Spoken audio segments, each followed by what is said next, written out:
السلام عليكم ورحمة الله وبركاته. الحمد لله رب العالمين، والصلاة والسلام على سيد المرسلين وعلى آله وأصحابه أجمعين، أما بعد. قال الله تعالى في القرآن العظيم وفي القرآن المجيد: أعوذ بالله من الشيطان الرجيم، بسم الله الرحمن الرحيم. ومن أحسن قولا ممن دعا إلى الله وعمل صالحا وقال إنني من المسلمين. صدق الله العلي العظيم. புகழ் அனைத்தும் ஏக ஒருவனாகிய அல்லாஹ்வுக்கே உண்டாகட்டுமாக. கண்மணி நாயகம் ஸல்லல்லாஹு அலைஹி வஸல்லம் அவர்களின் மீதும் அவர்களின் அடிச்சுவற்றை நழுவாது பின்பற்றி வந்த சத்திய சஹாபாக்கள், தாபிஈன்கள், தபஅ தாபிஈன்கள், குறிப்பாக நம் மீதும் நம் குடும்பத்தின் மீதும் அல்லாஹ்வுடைய கிருபை என்றென்றும் நிலவட்டுமாக. கண்ணியத்திற்கும் பெரும் மதிப்பிற்கும் உரித்தான அல்லாஹ்வின் நல்லடியார்களே, சங்கைக்குரிய தாய்மார்களே, அல்லாஹ்வுடைய கிருபையினாலே கண்மணி நாயகம் ஸல்லல்லாஹு அலைஹி வஸல்லம் அவர்கள் பிறந்த மாதமான ரபீஉல் மாதத்திலே நாம் 3வது நாளை நாம் அடைந்திருக்கின்றோம். அல்ஹம்துலில்லாஹ். ரசூலுல்லாஹி ஸல்லல்லாஹு அலைஹி வஸல்லம் அவர்களை பற்றி பேசுவதற்கும் அதை கேட்டு அமல் செய்வதற்கும் இங்கே வருகை தந்திருக்கக்கூடிய அனைவரையும் அல்லாஹ் தஆலா புரிந்து கொள்வாராக. கண்ணியமிக்கவர்களே, இன்று நபிகளாரின் அழைப்பு பணி என்ற தலைப்பை நான் பேச இருக்கிறேன். அல்லாஹ் தஆலா கூறுவான்: وَمَنْ أَحْسَنَ قَوْلًا مِمَّنْ دَعَا إِلَى اللَّهِ وَعَمِلَ صَالِحًا وَقَالَ إِنَّنِي مِنَ الْمُسْلِمِينَ. யார் அல்லாஹ்வின் பக்கம் அழைத்து தானும் நல்லமலை செய்து நிச்சயமாக நான் முஸ்லிம்களில் ஒருவன் என்று கூறுகிறாரோ அவரை விட பேச்சால் மிக அழகானவர் யார் என்பதாக அல்லாஹ் தஆலா குறிப்பிட்டு காட்டுகிறார். கண்ணியமிக்கவர்களே, அல்லாஹ் தஆலா இந்த மனித சமூகத்தை படைத்து அவர்களை நேர்வழிப்படுத்த வேண்டும் என்பதற்காக வேண்டி அல்லாஹ் தஆலா அந்த சமுதாயத்திலே சில நபிமார்களை அல்லாஹ் தஆலா பிறக்க செய்தார். அவர்களை கொண்டு அந்த சமுதாயங்களை அல்லாஹ் தஆலா சீர்திருத்தம் செய்தார். அதே போன்றுதான் கண்மணி நாயகம் ஸல்லல்லாஹு அலைஹி வஸல்லம் அவர்களும் வந்தார்கள். ஆக கிட்டத்தட்ட 1,00,000க்கும் மேற்பட்ட நபிமார்களை அல்லாஹ் தஆலா இந்த பூமியில் இறக்கியிருக்கின்றார். அவருடைய அனைவருடைய நோக்கமும் எதுவாக இருந்தது சொன்னால் தாவா, அழைப்பு. அல்லாஹ் ஒருவன் தான், அவனை தவிர வேறு யாரையும் நீங்கள் வணங்கக்கூடாது, நான் ரசூலாக இருக்கிறேன் என்பதாக எல்லா நபிமார்களும் அந்தந்த சமுதாயத்திலே சொன்னார்கள். அப்படி சொல்லக்கூடிய நேரத்திலே யாரெல்லாம் ஈமான் கொண்டார்களோ அவர்களெல்லாம் அல்லாஹ்வுடைய உயர்ந்த அந்தஸ்தை பெற்றுக் கொண்டார்கள். ஆனால் வாழக்கூடிய சமுதாயத்திலே ஒவ்வொரு நபிமார்களும் தன்னுடைய சமுதாயத்தை நெருங்கக்கூடிய அந்த நெருக்கம் இருக்கிறதே கொஞ்சம் வித்தியாசமாக இருக்கலாம். ஆனால் அவர் சொல்லக்கூடிய வார்த்தை எல்லாம் ஒன்றுதான். உலகத்தில் வந்த அனைத்து நபிமார்களுமே தஅவாவுடைய பணியிலே, அழைப்பு பணியிலே சொல்லக்கூடிய வார்த்தை ஒன்றே ஒன்றுதான்: வணக்கத்திற்கு தகுதியானவன் அல்லாஹ் ஒருவன் தான், அவனை தவிர வேறு யாரும் அல்ல. நான் நபியாக இருக்கிறேன், நீங்கள் என்னை பின்பற்றினால் நீங்கள் வெற்றியாளராக ஆவீர்கள் என்பதைத்தான் எல்லா நபிமாரும் சொன்னார்கள். ஆனால் சொல்லக்கூடிய அந்த விதம் வித்தியாசமாக இருக்கலாம், ஆனால் வார்த்தை எல்லாம் ஒன்றுதான்.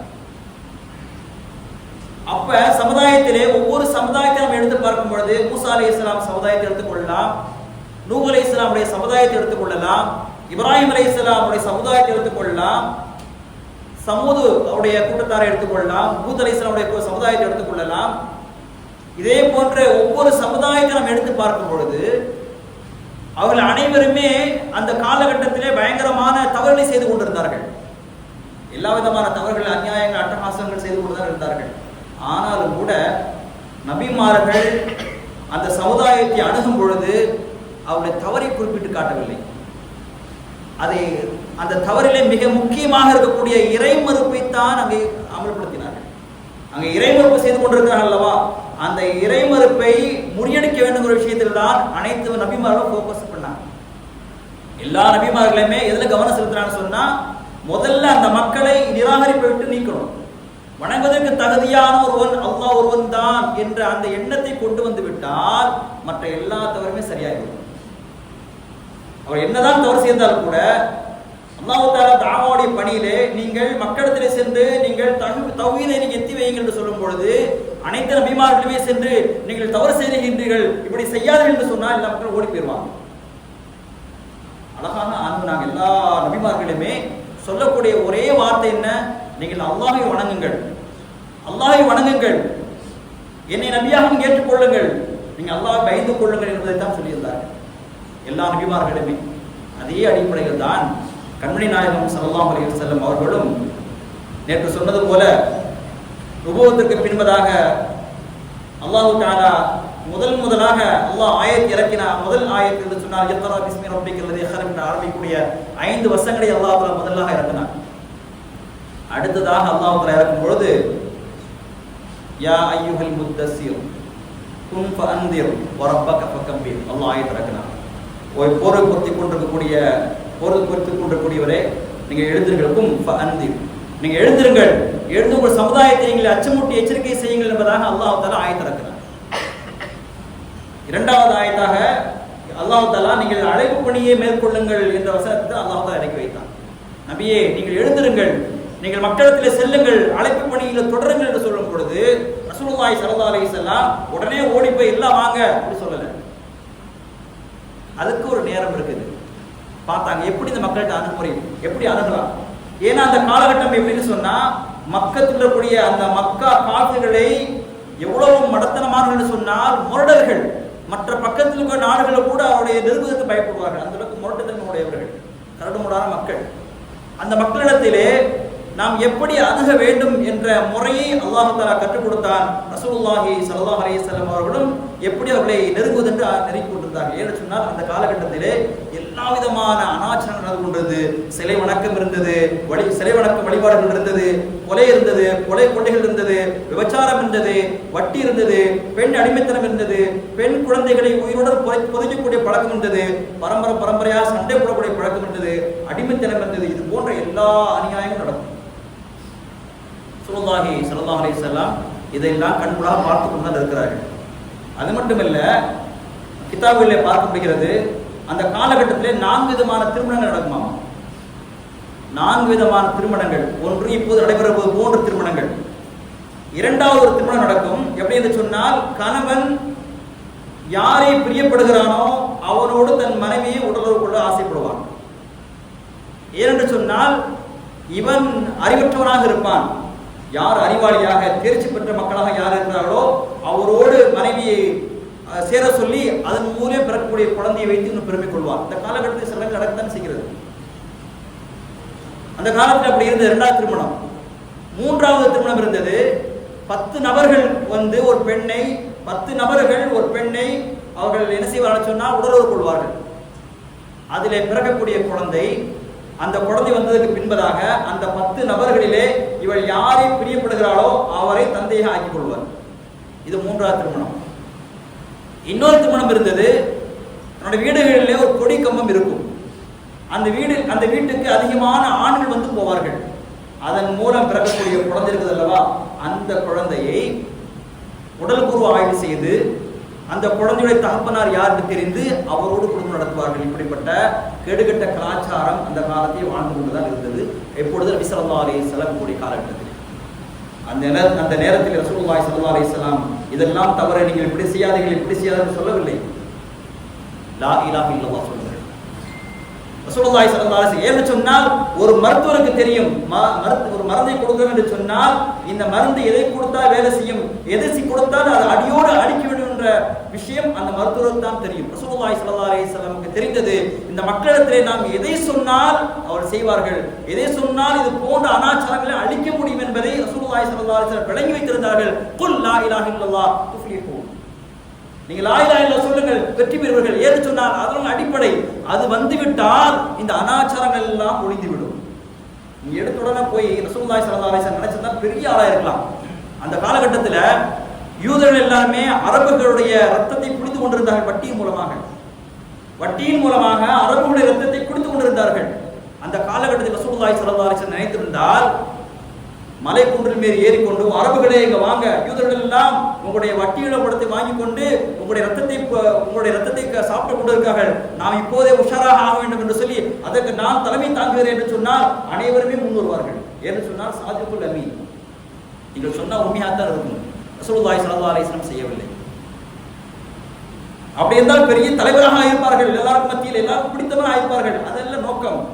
முதலிலே லா இலாஹ இல்லல்லாஹ் முஹம்மது ரசூலுல்லாஹ் என்ற கலிமாவை கொண்டு வர வேண்டும். அது வந்துவிட்டது என்று சொன்னால் எல்லா அனாச்சாரங்களும் அடிப்படையில் எல்லாம் அழிந்து போகும். நம்ம குர்ஆனிலே பார்க்கிறோம் அல்லவா, எப்பொழுது ஈமான் கொண்டார்களோ அதுவரைக்கும் அனாச்சாரங்கள் தூக்கி கொண்டிருந்த நேரம், அனாச்சாரங்கள் அதிகமாக நடந்து கொண்டிருந்த நேரம், எப்போது சஹாபாக்கள் ஈமான் கொண்டு உள்ளுக்குள் வந்தார்களோ, இஸ்லாத்துக்குள் வந்தார்களோ, யஸ்அலூனக அனில் ஹம்ர், சஹாபாக்களே கேட்க ஆரம்பிச்சாங்க. அல்லாஹ் தஆலா சொன்ன நபியே, அவங்க கேட்கிறாங்க, யஸ்அலூனக அனில் ஹம்ர் வல் மைஸிர், மதுபானம் குடிப்பது எப்படி கூடுமா, சீட்டாடுறது கூடுமா? எப்ப கேட்கிறாங்க? இஸ்லாத்துக்கு வந்ததுக்கு பின்பதாக. ஆரம்பத்திலே தடுத்திருந்தான்னு சொன்னா இஸ்லாத்துக்கு வந்திருக்க மாட்டாங்க. பரவாயில்ல, தடுத்துட்டாரப்பா, இது போதும். இதெல்லாம் நோக்கம். ரசூலுல்லாஹி ஸல்லல்லாஹு அலைஹி வஸல்லம் நோக்கம் என்ன சொன்னா, முழுமையாக நீங்கள் இஸ்லாத்துக்கு முதல் வந்து விடுங்கள். வந்துவிட்டால் கண்டிப்பாக ஈமானுடைய பரக்கத் எல்லா பாவங்களும் அழிக்கப்படும். அவர்கள் கேட்டார்கள், யஸ்அலூனக அனில் ஹம்ர் வல் மைஸிர் குல் ஃபீஹிமா இஸ்முன் கபீர், நபியே உங்கள்ட்ட கேட்கிறாங்க, மதுவை பற்றி உங்களுடைய கருத்து என்ன, சூதாட்டத்தை பற்றி உங்களுடைய கருத்து என்ன, அல்லாஹ் என்ன சொல்லுகிறான் என்று அந்த இஸ்லாத்தை ஏற்றுக்கொண்ட சஹாபாக்கள் கேட்கின்றார்கள். அல்லாஹ் தஆலா சொன்னான், குல் ஃபீஹிமா இஸ்முன் கபீர், இது அனைத்துமே பெரும் பாவம் தான், அது பாவம் தான். கொஞ்சம் புரோஜனம் இருக்குது, அதில் கொஞ்சம் புரோஜனம் இருக்குதான் செய்யுது. மது வரதுனால கொஞ்சம் உடலுக்கு ஆரோக்கியமா இருக்கும்போது தெரியும். ஆனா அதிகமா பாவம் அதுல இருக்குது, அதிகமான கெடுதி இருக்குன்னு சொல்லி ஆரம்பமாக அல்லாஹ் தஆலா அழகா நேக்க சொன்னான். எடுத்த உடனே குடிக்க கூடாது, தப்பு அப்படின்னு சொன்னா எல்லாம் வெளியாயிருவாங்க. தாவாவுடைய பணி அல்லாஹ் எப்படி அழகா மெயின்டைன் பண்றாங்க. எடுத்த உடனே நீங்க குடிக்க தப்ப ஹராம் அப்படின்னு சொன்னா அத்தனை பேரும் என்ன செய்வாங்க? எல்லாம் மது பிரியர்கள் எல்லாருமே. ஈராக் குடி தோழர்கள் சொல்லுவாங்க, இரவு நேரங்கள்ல அதிகமான போதையிலே இருப்பாங்க, எப்பவுமே பெண்கள் நிர்வாணமாக ஆடிக்கொண்டு இருப்பாங்க. அப்படி விரும்புவாங்க. அவங்க எல்லாம் ரொம்ப ஜாலியா இருந்தவங்க. அவங்கள்ட்ட போய் ஹராமாக்கப்பட்டுச்சு மது ஹராமாக்கப்பட்டுச்சு, மாது ஹராமாக்கப்பட்டுச்சுன்னா இஸ்லாம் சரியில்லைப்பான்னு போயிடுவாங்க. குல் ஃபீஹிமா இஸ்முன் கபீர், இது ரெண்டுமே பாவம் தான், அதை நீங்க செய்யாதீங்க. முதல்ல பாவம் நல்லா சொல்லிட்டான், புரோஜனம் இருக்க நான் பாவம் பார்த்துக்குங்க, முதல் ஸ்டெப். இப்போ சஹாபாக்களுக்கு கொஞ்சம் அதுல இருந்து அப்படியே செஞ்சா கொஞ்சம் விடுபட்டாங்க. சரி ரைட்டு, பாவம் இருக்குது, அப்ப என்ன செய்யக்கூடாது, நம்ம கொஞ்சம் அப்படியே குடிக்கிறது நிப்பாட்டி குடிச்சு அப்படியே மெதுவாக வந்தாங்க. அப்புறம் என்னாச்சுன்னு சொன்னா அடுத்த கட்டமாக அல்லாஹ் ஆயத்துனா, யா அய்யுஹல்லதீன ஆமனூ லா தக்ரபுஸ் ஸலாத்த வஅன்தும் சுகாரா. அந்த காலகட்டத்தில் என்ன சொன்னா, ஒரு தடவை உமர் ரலியல்லாஹு தஆலா தொழ வைக்கிறாங்க. தொழ வைக்கும் போது போதையில தொழ வச்சாங்க. தொழ வச்சு குல்யாயில் காஃபின் ஆயத்தை மாத்தி ஓதிட்டாங்க. அப்ப அல்லாஹ் ஆயத்தை இறக்கிட்டான், யா அய்யுஹல்லதீன ஆமனூ, ஈமான் கொண்ட மக்களே, லா தக்ரபுஸ் ஸலாத்த வஅன்தும் சுகாரா, நீங்கள் போதையுடைய நிலையிலே தொழுகின் பக்கம் நெருங்காதீர்கள் என்றா சட்டம் வந்துருச்சு. அப்ப என்ன ஆகும்? ஒரு நாளைக்கு 5 நேர வக்து தொழுகை இருக்குது. 5 நேர வக்து தொழுகையிலும் குடிக்காம உள்ள போனா முந்தி குடிக்காம இருக்குமா இல்லையா? எப்படின்னா குடிச்சா அந்த போதை இருக்குதுன்னு செய்யும். சஹாபாக்களுக்கு அல்லாஹ் அழகா தாவாவுடைய பணி செய்யறாங்க கொஞ்சம் கொஞ்சமா. அது 2வது ஸ்டெப்ல அப்படியே வந்துச்சு. கொஞ்சம் காலம் போனதுக்கு அப்புறம் ஹுர்ரிமத் அலைக்கும், உங்கள் மீது ஹராமாக்கப்பட்டு விட்டது என்று அல்லாஹ் சொன்னான். அந்த காலகட்டத்திலே எல்லா இடங்களிலுமே மதீனாவுடைய தெருக்கள் எல்லாம், மக்காவுடைய தெருக்கள் மதீனாவிலையும் சரி, தெருக்கள் எல்லாம் மதீனாவுடைய தெருக்கள் எல்லாத்திலுமே மது ஆறுகள் ஓடியது. அனைவருமே கொட்டிட்டாங்க. ஏன்னு சொன்னா அந்த காலத்துல அந்த வாழ்ந்த சஹாபாக்கள் எதை வைத்து பெருமை அடிப்பாங்கன்னு சொன்னா மது பானங்களை வைத்து பெருமை அடிப்பாங்க. யாருக்குள்ள பேலரா யாருக்குள்ள மது இருக்குதோ அவங்க தான், நான் தான் பெரியவன், என் வீட்டில் அதை பார்ப்பா எவ்வளவு மது. அப்படிப்பட்ட மக்களை அல்லாஹ் தஆலா தாவா பணி செய்தார் ரசூலுல்லாஹி ஸல்லல்லாஹு அலைஹி வஸல்லம் மூலம். அந்த நேரத்திலே இப்படி எல்லாம் திருமணம் நடந்து கொண்டிருக்கிற நேரத்திலே ரசூலுல்லாஹி ஸல்லல்லாஹு அலைஹி வஸல்லம் அந்த சஹாபாக்களிடத்திலே அழகான முறையிலே தாவாவுடைய பணியில் இறங்கினார்கள். அல்லாஹ் தஆலா அந்த ஆயத்தை இறக்குறான், நீங்கள் செல்லுங்கள் நபியே, முதல்ல நீங்க என்ன செய்யுங்க, அந்த மக்களிடத்துல போய் என்ன செய்யுங்க, எடுத்து வைங்க, உங்களுடைய சத்தியத்தை எடுத்து வைங்க, அல்லாஹ் ஒருவன் தான் என்ற விஷயங்களை எடுத்து வைங்க என்று சொல்லும் பொழுது ரசூலுல்லாஹி ஸல்லல்லாஹு அலைஹி வஸல்லம் என்ன செஞ்சாங்க, நேரா வீட்டுக்கு வர்றாங்க. கதீஜா ரலியல்லாஹு தஆலா அன்ஹா இருக்கிறாங்க. அவங்களோட போறாங்க, சொல்றாங்க, அல்லாஹ் தஆலா இப்படி ஆயத்தை இறக்குறான், யா அய்யுஹல் முத்தஸ்ஸிர் குன் ஃபஅன்திர், அச்சமுட்டி எச்சரிக்கை செய்ய சொல்றான், கலிமா சொல்றான். அப்படிங்கும் பொழுது முதல்ல இஸ்லாத்தை ஏற்றுக்கொண்டது யாருன்னு சொன்னா கதீஜா ரலியல்லாஹு தஆலா அன்ஹா அவர்கள் சொன்னாங்க, நான் ஏற்றுக்கொள்றேன், எந்த இதுவுமே சொல்லல. ரசூலுல்லாஹி ஸல்லல்லாஹு அலைஹி வஸல்லம் ஒரு ஆள் முடிச்சு கொஞ்சம் தைரியம். இரண்டாவது, ரசூலுல்லாஹி ஸல்லல்லாஹு அலைஹி வஸல்லம் அவர்களுக்கு அன்பளிப்பாக கிடைத்த ஸைத் ரலியல்லாஹு தஆலா இருந்தாங்க பணிவிடைக்காக. ஸைத் ரலியல்லாஹு தஆலா அவங்க கதீஜா ரலியல்லாஹு தஆலா அவங்களுக்கு அன்பளிப்பா வந்தவங்க. இவர் ரசூலுல்லாஹி ஸல்லல்லாஹு அலைஹி வஸல்லம் வளர்ப்பு மகன், அவங்க இருக்கிறாங்க. அவங்கள்ட்ட இந்த விஷயத்தை எத்தி வைக்கிறாங்க. இரண்டாவதாக ஸைத் ரலியல்லாஹு தஆலா அவங்க இஸ்லாத்தை ஏற்றுக்கொள்கிறார்கள். மூன்றாவது ஹஜ்ரத் அலி ரலியல்லாஹு தஆலா இஸ்லாத்தை ஏற்றுக்கொள்கிறார்கள். அவங்க யார் அப்படின்னு சொன்னா அபூ தாலிபுடைய குடும்பத்தில் உள்ளவங்க. அவங்களுடைய பரம்பரை அதிகமானதுனால எல்லாரும் பிரிச்சு கொடுத்துட்டாங்க அபூ தாலிப். அதுல வந்து ஹஜ்ரத் அலி ரலியல்லாஹு தஆலா யார் எடுத்துட்டாங்க, நபி ஸல்லல்லாஹு அலைஹி வஸல்லம் எடுத்துட்டாங்க. பங்கு வச்சு கொடுக்கும்போது அலி எடுத்து வச்சுக்கிட்டாங்க. அப்ப இரவு நேரங்கள்ல கதீஜா ரலியல்லாஹு அன்ஹா அவர்களும் நபி ஸல்லல்லாஹு அலைஹி வஸல்லம் பேசிட்டு இருக்கதை பார்த்துட்டே இருப்பாங்க. என்ன பேசிட்டே இருக்கிறாங்க, ஒன்றும் புரியலையே. அவவே கேட்டாங்க என்னன்னு சொல்லி. நபி ஸல்லல்லாஹு அலைஹி வஸல்லம் சொன்னாங்க, நான் இஸ்லாத்தை ஏற்றுக்கொள்றேன். நபி சொன்னாங்க, போங்க உங்க குடும்பத்துல நீங்க கேட்டுங்க, அதெல்லாம் வேணாம், நீங்க சொன்னா மறுக்கிறதுக்கு வேறையே இல்லை, நான் இஸ்லாத்தை ஏற்றுக்கொள்றேன். மூணாவதாக ஹஜ்ரத் அலி ரலியல்லாஹு தஆலா இஸ்லாத்தை ஏற்றுக்கொண்டார்கள். நாலாவதாக நபி ஸல்லல்லாஹு அலைஹி வஸல்லம் உற்ற தோழர் ஹஜ்ரத் அபூபக்கர் சித்திக் ரலியல்லாஹு தஆலா இஸ்லாத்தை ஏற்றுக்கொண்டார். அவர் எதுவுமே சொல்ல ரசூலுல்லாஹி ஸல்லல்லாஹு அலைஹி வஸல்லம் சொல்ல ஆரம்பித்தார்கள், யார சொல்லலாம், நான் ஈமான் கொள்கிறேன், எதுக்கு வார்த்தையே கிடையாது, இஸ்லாத்தை கொண்டார். ஆக ஆரம்பமாக நபி ஸல்லல்லாஹு அலைஹி வஸல்லம் அழைப்பு பணியிலே முதலாக இஸ்லாத்தை ஏற்றுக்கொண்டவர் யாருன்னு சொன்னா 4 பேர். யார் யாரு? கதீஜா ரலியல்லாஹு தஆலா அன்ஹா அவர்கள், ஸைத் ரலியல்லாஹு தஆலா அன்ஹு அவர்கள், அலி ரலியல்லாஹு தஆலா அவர்கள், அபூபக்கர் சித்திக் ரலியல்லாஹு தஆலா அவர்கள். இந்த 4 பேர் முதல்ல இஸ்லாத்தை ஏற்றுக்கொண்டாங்க. அபூபக்கர் சித்திக் ரலியல்லாஹு இருக்காங்களே, அவங்க பெரிய வியாபாரி, பெரிய பணக்காரன் கூட. இப்ப இந்த இஸ்லாத்தை ஏற்றுக்கொண்ட உடனே எல்லாம் அப்பவே சொன்னாங்க, நபி ஸல்லல்லாஹு அலைஹி வஸல்லம் இப்பதான் இஸ்லாத்துக்கு வந்திருக்கிறோம் அப்படின்னா ஏற்றுக்கொண்டிருக்கிறீங்க, கொஞ்சம் அமைதியா இருங்க, ரகசியமா செய்யுங்க அப்படின்னா அபூபக்கரால பொறுத்துக்க முடியல. அவங்க ஏற்கனவே அவங்களோட இருக்கக்கூடிய பக்க பலங்கள்லாம் பார்த்தீங்கன்னா பெரிய லெவலில் இருப்பாங்க, எல்லாமே பெரிய பெரிய பிசினஸ் மேன்கள் எல்லாமே. நேரா போனாங்க, ஹஜ்ரத் உஸ்மான் ரலியல்லாஹு பார்த்தாங்க. உஸ்மான் நபி சொன்னாங்க, இந்த மாதிரி இஸ்லாத்தை பத்தி எடுத்து சொன்ன முதல் அடுத்ததாக உஸ்மான் ரலியல்லாஹு தஆலா இஸ்லாத்தை ஏற்றுக்கொண்டாங்க, பெரிய பணக்காரர். அடுத்து அப்துல் ரஹ்மான் பின் அவுஃப் ரலியல்லாஹு தஆலா அவங்க பெரிய பணக்காரர், அவங்க இஸ்லாத்தை ஏற்றுக்கொண்டாங்க அபூபக்கர் மூலமாக. எந்த அளவுக்கு சொன்னா தபூக்குடைய யுத்தத்திற்கு அனைத்து செலவையும் நான் ஏற்றுக்கொள்கிறேன் என்று சொன்னார்கள். தபூக்குடைய யுத்தத்திற்கு அத்தனை சஹாபாக்கள் யுத்தத்துக்கு போகிற நேரத்திலே களவாடங்கள் எல்லாருமே நான் தருகிறேன் என்பதாக பொறுப்பேற்றுக் கொண்டது யார் சொன்னா அப்துல் ரஹ்மான் பின் அவுஃப் ரலியல்லாஹு தஆலா அவங்க அடுத்ததாக இஸ்லாத்தை ஏற்றுக்கொள்கிறார்கள். மூணாவது யார் ஏற்றுக்கொள்கிறா? சஅத் இப்னு அபி வக்காஸ் ரலியல்லாஹு, இவங்க எல்லாம் பணக்காரங்க, இஸ்லாத்தை ஏற்றுக்கொண்டார்கள். அடுத்து ஜுபைர் இப்னு அவ்வாம் என்று சொல்லக்கூடிய சஹாபி இஸ்லாத்தை ஏற்றுக்கொள்கிறார்கள். அடுத்ததாக தல்ஹத் இப்னு உபைதுல்லாஹ் என்று சொல்லக்கூடிய சஹாபி, இவங்க எல்லாமே வியாபார தோழர்கள், எல்லாமே பணக்காரர்கள், இஸ்லாத்தை ஏற்றுக்கொண்டார்கள். ஆக மொத்தத்துல 9 பேர் இஸ்லாத்தை ஏற்றுக்கொண்டாங்க. இவங்க எல்லாம் என்ன பண்ணாங்கன்னு சொன்னா தன்னுடைய மனைவிடத்துல போய் இந்த தாவாடை பணி செய்யறாங்க. அப்ப இஸ்லாத்துல கொஞ்சமா வர ஆரம்பிக்கிறாங்க.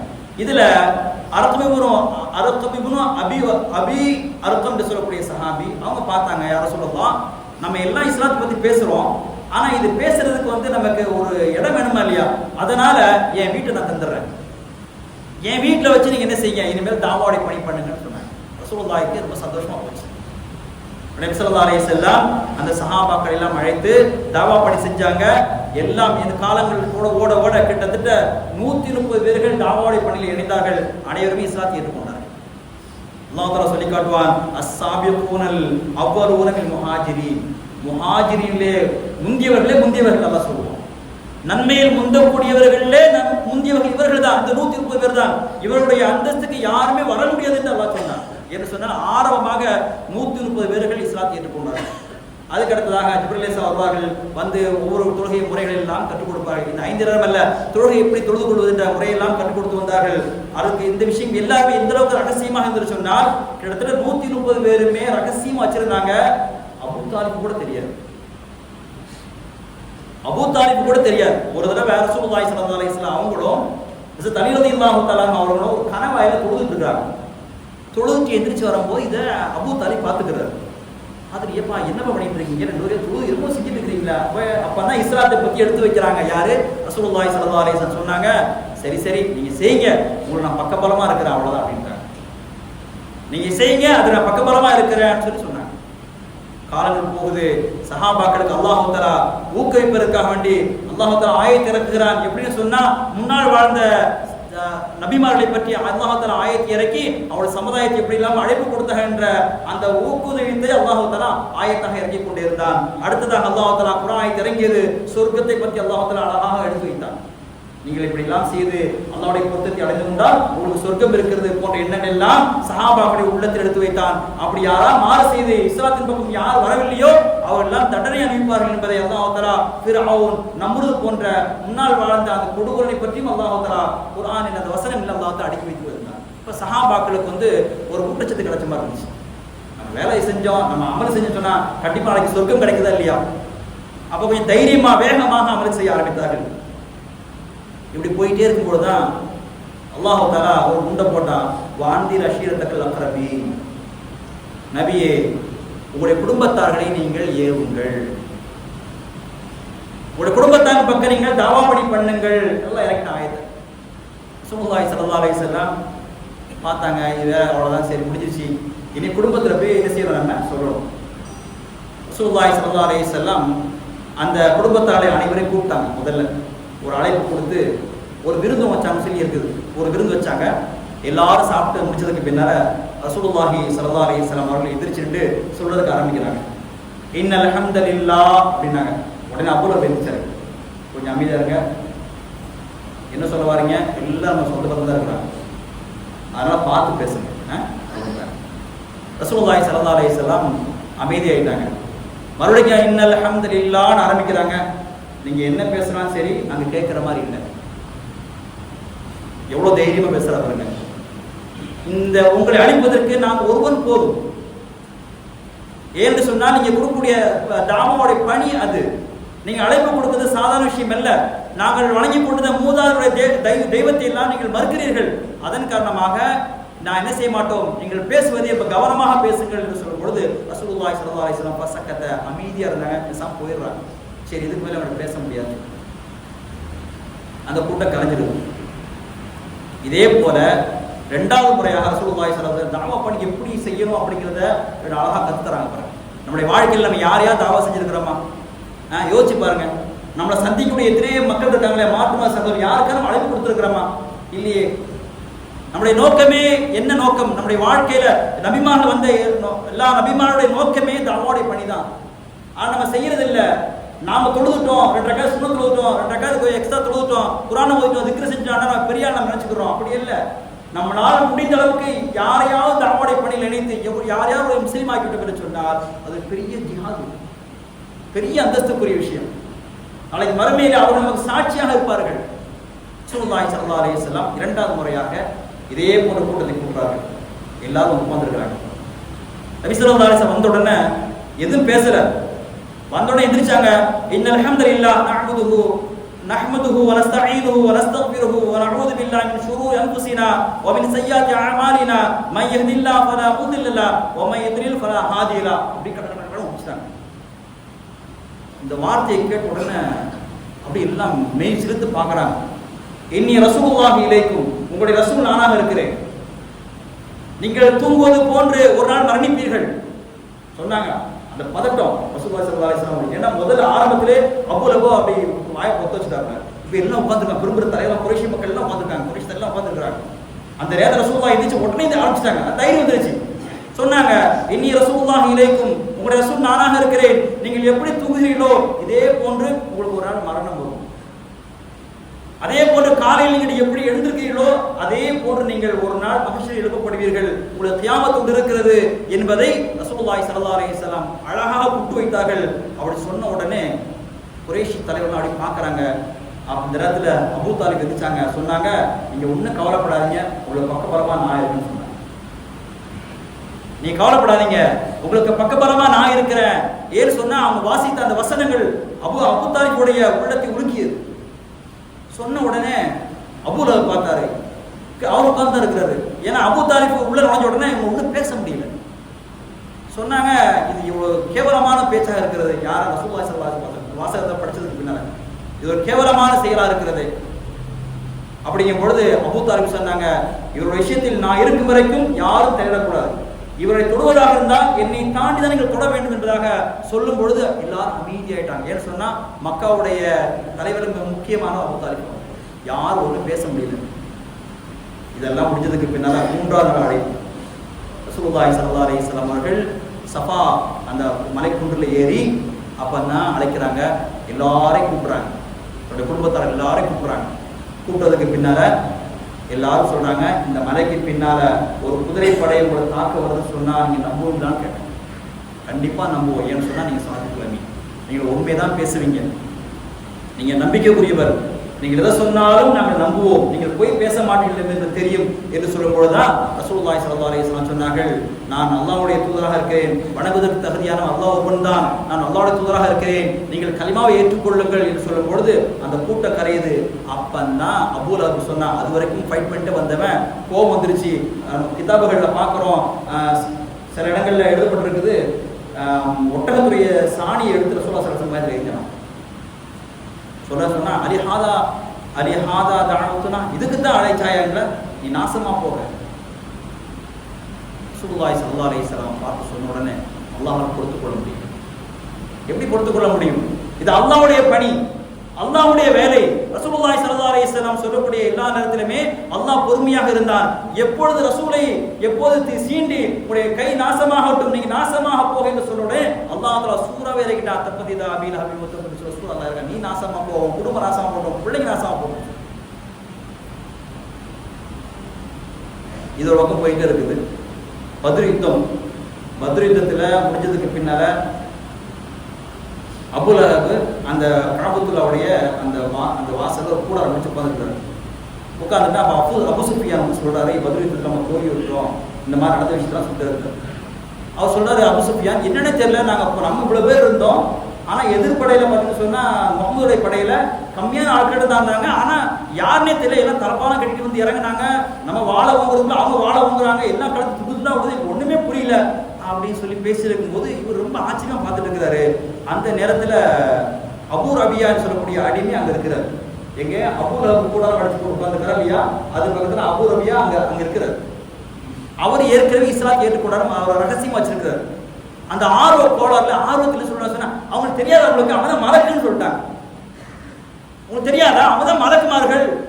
உடனே அபூ லஹப் பார்த்தாரு, ஓ நீ இஸ்லாத்தை ஏற்றுக்க முடியா சொல்லி ஒரு அறை விட்டார். அந்த அறையில அவங்களுடைய பற்கள் 2 பற்கள் விழுந்துச்சு. அந்த நேரத்துல உம்முல் ஃபதுல் சொல்லக்கூடிய அந்த பெண் அங்க இருக்கிறாங்க. அவங்க யாருன்னு சொன்னா அபூ லஹபுடைய கட்டுப்பாட்டு உள்ளவங்க, அவங்க இருக்கிறாங்க. அவங்க என்ன பண்ணாங்க, அவங்களும் மறைமுகமா இஸ்லாத்தை ஏற்றுக்கொண்டவங்க. இது யாருக்குமே தெரியாது. ஒரு இஸ்லாமிய சகோதரன் நமக்கு முன்னாடி அடிபடுறதை எப்படி பார்த்துட்டு இருக்க முடியும்? அந்த கூடாதுடைய முளை பிடிச்சிருக்கா இல்லையா, அதை புடி ஓங்கி தள்ளி அடிச்சார். அடிச்சு உடனே தலையில அடிச்சு ரத்தம்.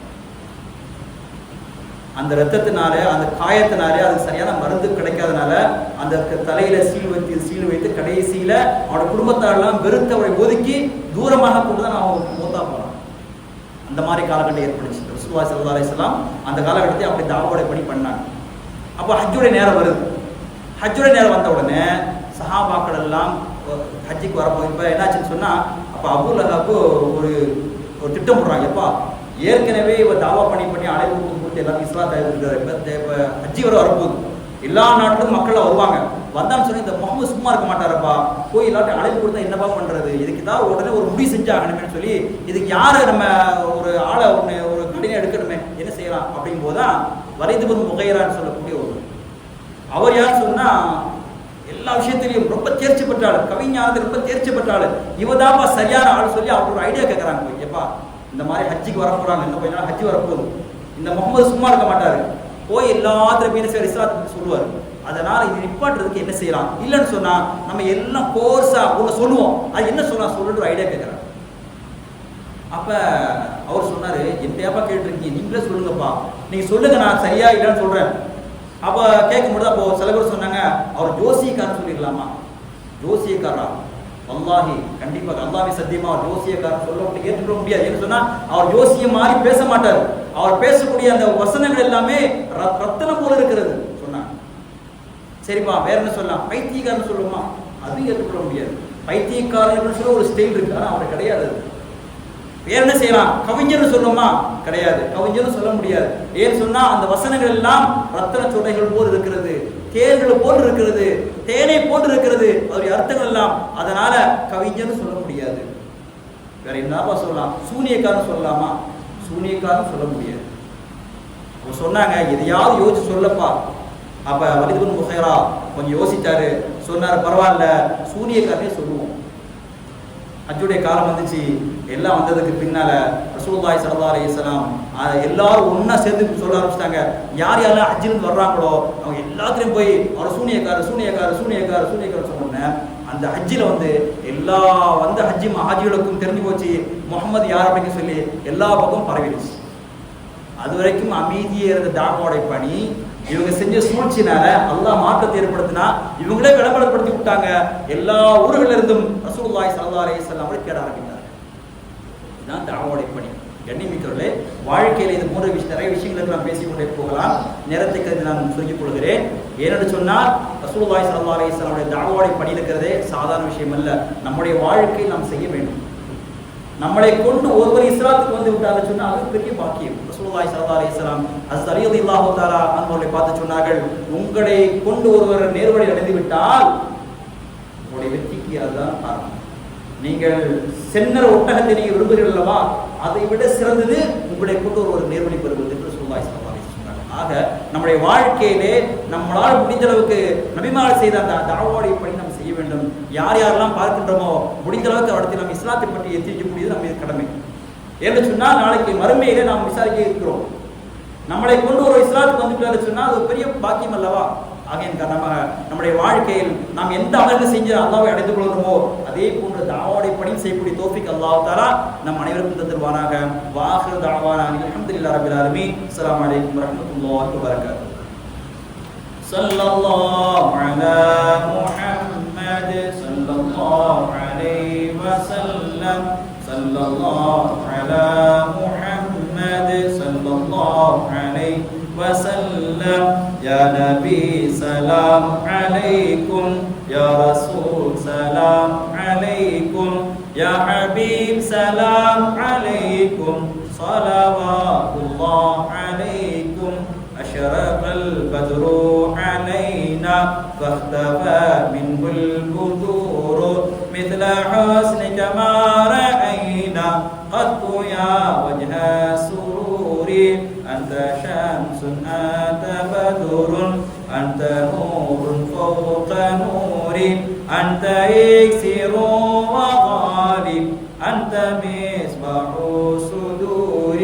يا حبيبي يا محمد يا عروس الخافقين يا مؤيد يا ممجد يا إمام القبلتين.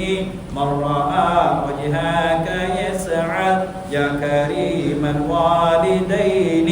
حوضك صافي المبرد وردنا يوم النشور. أنت غفار الخطايا وذنوب الموبقات. أنت ساتر المساوي ومقيل العثرات.